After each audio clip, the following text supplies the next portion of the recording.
తెలిసితే మోక్షము తెలియకున్న బంధం. కిషోర్ గారు చాలా అద్భుతమైన ప్రశ్న అడిగారు.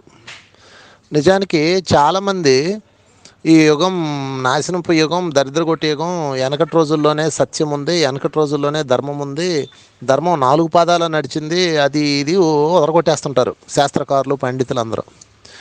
ఎక్కడుందండి వెనక రోజుల్లో ధర్మం? మీరే చెప్పండి.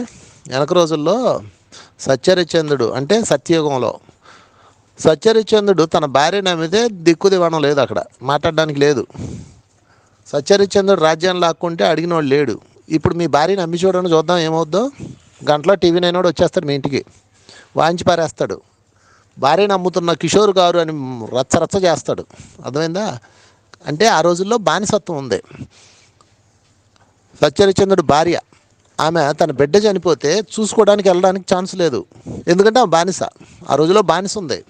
ఈరోజు మీ ఇంట్లో పని అమ్మాయిని ఏమన్నానండి మీరు చూద్దాం, డ్యూటీకి రాలేదని అడగండి, గట్టిగా అడగండి, చూద్దాం ఏమవుద్దో. మానవ హక్కుల వాళ్ళు రంగంలో దిగుతారు, మీ పని కథం. కనుక సత్యయుగంలో ధర్మం ఉందా, ఇప్పుడు ధర్మం ఉందా అన్నది ఎవరికాళ్ళు పరిశీలించుకోవాలి. కనుక పురోగమన సిద్ధాంతం ఖచ్చితంగా నిజం. మనం చాలా పురోగమించాం, సైన్స్ పరంగా అవ్వచ్చు, ధర్మపరంగా అవ్వచ్చు, హక్కుల పరంగా అవ్వచ్చు. వెనకటి రోజుల్లో మానవ హక్కులు లేవు.